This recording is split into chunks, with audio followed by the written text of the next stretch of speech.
Once my friend gave us lots of secondhand books and I put it on the dining table. And when my daughter started eating, she started taking the books and flipping through them and looking at them because that was just really interesting. Think about it this way, I put those books beside her. What if I put my phone or my iPad beside her? Then she would be scrolling or looking at videos on the iPad rather than reading. It's crucial to have the right reading environment for your child because when the child is surrounded with books and the child has a comfortable space to read, the child is so much more likely to want to read and to see reading as something that is enjoyable. A concept that is important for us to understand is this concept of environmental press. Environmental press simply means this: when you have many books around, it is more likely than not that you will pick up reading. You create a reading space by looking for a suitable space in your house or in your classroom. Preferably, it should be a place where there's some natural light because that's best for the eyes. But it's not always possible. And if it's not possible, find a place where you can put a lamp and you can turn on some warm light which is directed so that the child will be supported in his or her reading. Now, when you've found the space, what you then need to do is to demarcate the zone to say, this is my reading zone, and I'm going to fill it up with bookshelves, with trolleys, with a suitable armchair that a child could sit on. But the idea is you want to mark that as a reading zone and to indicate to the child that that's a corner that's for my reading. You can fill the place with a bookshelf.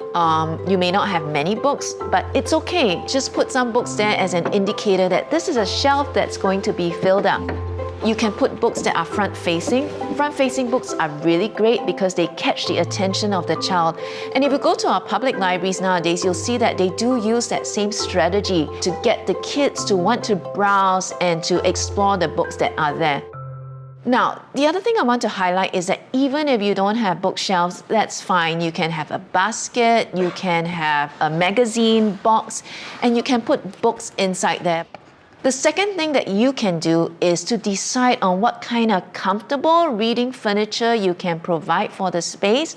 You could use beanbags, you could use cushion, you could use secondhand furniture that somebody doesn't need anymore because their child has grown up.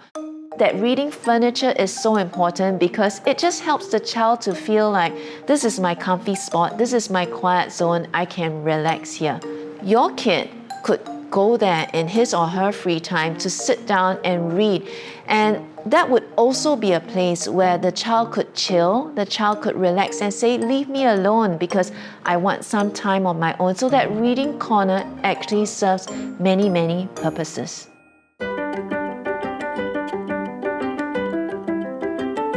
You don't need to buy books to put in your reading corner. One of the things that you can do is make use of our National Library system. You know, the child can borrow 16 books. Our children are so privileged because they can borrow so many books from the library. Regular trips to the library to borrow books would be an excellent thing that you can do with your child. Going to the library as a way of filling up your bookshelves and getting resources is also a way to train your child to look for books, because when you're in the library, you're selecting books and you're trying to understand what kind of books do I like to read. And you can have these conversations with your child about choosing books, and that's really actually part of learning to read, knowing what books to choose and how to choose these different kinds of books.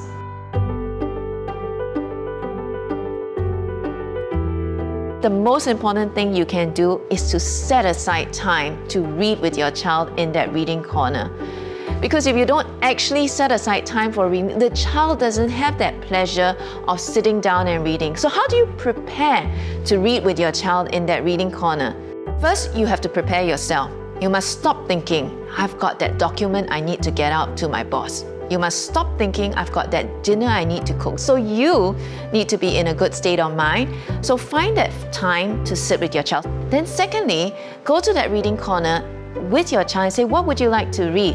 And get your child to select a few books that the child would like to read. Now, if you're worried that this is going to be an extended reading experience, what you can do is you can tell your child, can you pick 3 books that you would like to read, and let's read them together. Having that routine is really helpful. The idea is that you want to make reading a default leisure activity and something that's enjoyable to do. So when you can, find the time to read and make it a routine, whether daily, every 2 or 3 days, or weekly. If you're an early childcare educator, it is even more important for you to read with your children. Some of these children may not come from reading homes, and you're really plugging the gap for these children.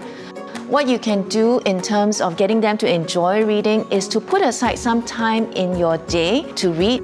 It could be in the morning, just to start the day off. It could be before their nap time in the afternoon. It could be in the afternoon when some of the kids are off, but some kids are milling around, so you want to read a story for them. After you read the story, you can leave the book on the table so that children can interact around the books.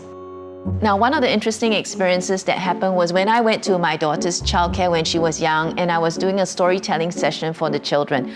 After I finished the storytelling session, I said, I'm going to leave the books here so that you can read them.